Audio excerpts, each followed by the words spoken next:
Selamat datang kepada teman-teman yang tertarik kepada program Certified in HR, Policy, dan Prosedur bagi organisasi. Teman-teman, Certified in HR, Policy, and Procedures ini adalah sangat penting dan bersifat strategis bagi organisasi karena kebijakan, prosedur, HR merupakan aturan main resmi yang mengatur hubungan kerja, perilaku karyawan, serta kewenangan manajemen. Tanpa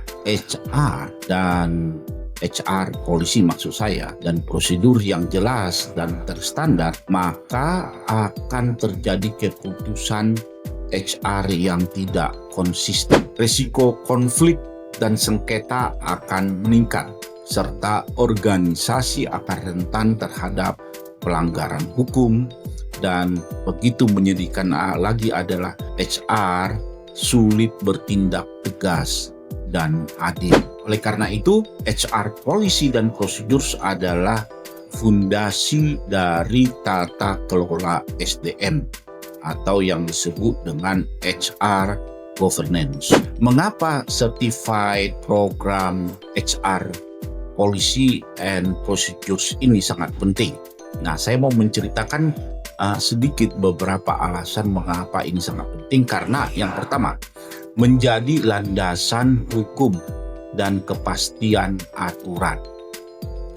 Melalui HR Policy and Procedures ini, kita akan bisa menjabarkan aturan kerja secara tertulis dan menjadikan rujukan resmi saat terjadi suatu pelanggaran, serta melindungi organisasi dan karyawan secara hukum. Nah, tanpa kebijakan yang tertulis ini akan mengakibatkan organisasi bergantung kepada kebiasaan dan interpretasi kepribadian pimpinan. Yang kedua, menjaga konsistensi keadilan. Nah, dengan kebijakan yang terdokumentasi ini akan bisa menghasilkan perilaku karyawan yang lebih adil. Kemudian akan bisa keputusan HR ketika kita buat akan menghilangkan tindakan-tindakan diskriminatif, serta aturan berlaku untuk semua unit atau level. Nah, tentunya teman-teman ini sangat krusial untuk perusahaan menengah dan besar, organisasi multi cabang, perusahaan yang sedang bertumbuh cepat. Nah, melalui HR Policy and Procedures ini, poin yang ketiga yang mau saya sampaikan akan bisa mengurangi resiko konflik dan hubungan industrial. Nah, HR Policy and Procedures melalui HR Policy and Procedures ini akan membantu untuk mencegah salah tafsir aturan. Kemudian akan membantu untuk menjadi rujukan saat terjadi perselisihan, serta menekankan potensi konflik industrial. Nah, banyak kasus sengketa ketenagakerjaan terjadi karena sebenarnya aturan tidak jelas atau tidak tertulis. Yang keempat, HR Policy and Procedure ini penting untuk membuat peran HR sebagai pengendali sistem. Seperti kita ketahui, salah satu dari fungsi HR ini adalah mengendalikan sistem. Melalui kebijakan yang dibuat dan kuat, HR tidak tergantung kepada izin lisan. HR punya dasar formal untuk bertindak, serta HR berperan sebagai guardian of governance. Nah, di sini HR nanti akan berfungsi sebagai strategis, bukan sebagai administratif lagi.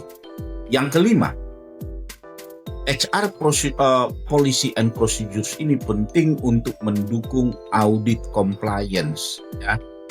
HR audit seperti audit internal dan eksternal, kepatuhan regulasi dan good governance, dan ISO SMK 3 dan standar lainnya. Tanpa kebijakan tertulis, organisasi sulit lolos dari audit. Nah, nilai strategis program Certified in Human Resource Policy and Procedures, nilai strategis yang didapatkan yaitu adanya standarisasi kompetensi HR. Sertifikasi ini akan mampu memastikan bahwa HR itu mampu menyusun kebijakan dengan struktur yang benar, menyelaraskan dengan hukum dan regulasi, serta mengubah kebijakan prosedur operasional, mensosialisasikan dan mengimplementasikannya. Nah, di sini yang berikut adalah dengan HR policies and procedures ini kita bisa menghindari copy paste. Banyak organisasi yang memiliki polisi tidak sesuai dengan kondisi perusahaan, tidak aplikatif, bertentangan dengan praktek di lapangan. Nah, kalau ini diteruskan tentunya akan berpengaruh terhadap hubungan organisasi dengan tenaga kerja. Nah, program Certified ini akan mengajarkan teman-teman untuk kebijakan harus kontekstual, legal, dan operasional.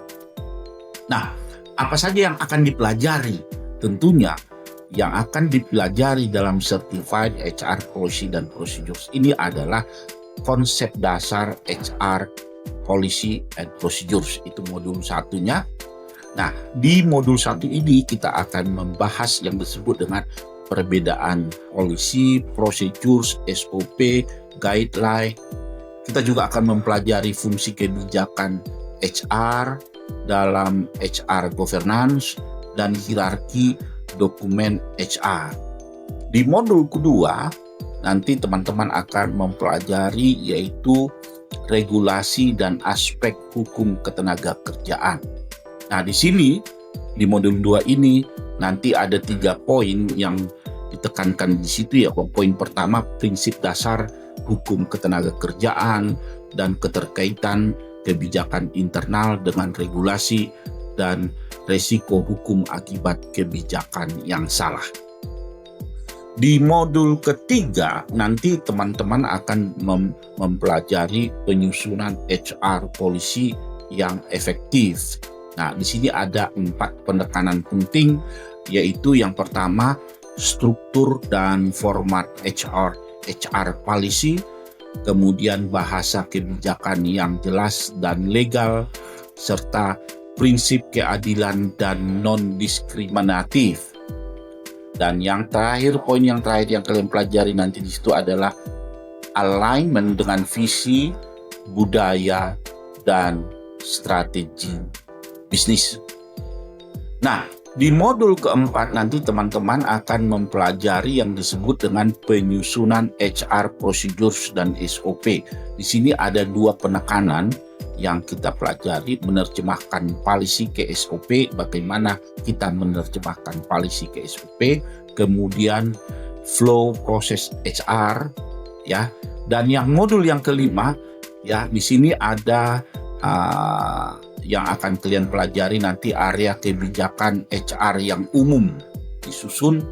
Peserta di sini akan mempelajari misalnya rekrutmen seleksi, jam kerja, absenteeism, cuti, lembur, penggajian dan benefit, penilaian kinerja, disiplin, training dan pengembangan, promosi, mutasi dan terminasi, serta etika kerja dan kode perilaku. Di modul 6 nanti teman-teman akan mempelajari implementasi, sosialisasi, dan kebijakan. Ada 4 poin yang nanti teman-teman akan pelajari di situ. Strategi, komunikasi, kebijakan. Kemudian poin kedua nanti teman-teman akan mempelajari yang disebut dengan change management. Poin ketiga yang teman-teman akan mempelajari yang disebut penanganan resistensi karyawan. Dan poin yang keempat yang teman-teman pelajari adalah peranan atasan dalam penegakan aturan. Di modul yang ketujuh ini ada yang kalian pelajari, yaitu evaluasi, review, dan updating policy. Nah, ada 4 poin tentunya akan kalian pelajari. Poin pertama di situ adalah monitoring effectiveness dan kebijakan. Poin yang kedua, teman-teman akan pelajari yang terkait dengan audit kebijakan HR. Dan poin yang ketiga, teman-teman nanti akan pelajari yaitu revisi kebijakan akibat perubahan regulasi. Dan yang terakhir kalian akan pelajari yang terkait dengan continuous improvement. Nah, modul yang terakhir yaitu modul ke-8, nanti teman-teman akan mempelajari yaitu etika dan tata kelola kebijakan HR. Di sini perlu ada 4 poin yang kalian akan pelajari. Yang pertama, poin pertama konsistensi dalam penerapannya. Dan poin yang kedua, kerahasiaan dan integritas. Poin yang ketiga, pencegahan abuse of power, serta dokumentasi keputusan HR. Nah, pertanyaan adalah siapa saja yang membutuhkan sertifikasi ini? Yang membutuhkan sertifikasi ini tentunya para HR manager, HR supervisor, HR business partner, HR generalis, industrial relation, internal auditor, konsultan HR, dan pimpinan organisasi. Nah, teman-teman, melalui certified HR policy dan procedures ini adalah kunci organisasi yang tertib, adil, dan aman secara hukum. Tanpa kebijakan, teman-teman, organisasi akan rapuh. Dengan kebijakan, organisasi akan dengan kebijakan yang certified, organisasi profesional dan berkelanjutan. Program ini melindungi organisasi kita, memperkuat peran HR, serta menjadikan dasar HR audit, HR analitik, dan HR strategi. Jangan lupa, mari teman-teman, saya menghimbau teman-teman untuk mengikuti program ini, karena program ini sangat penting bagi teman-teman yang berprofesi yang saya sudah sebutkan tadi.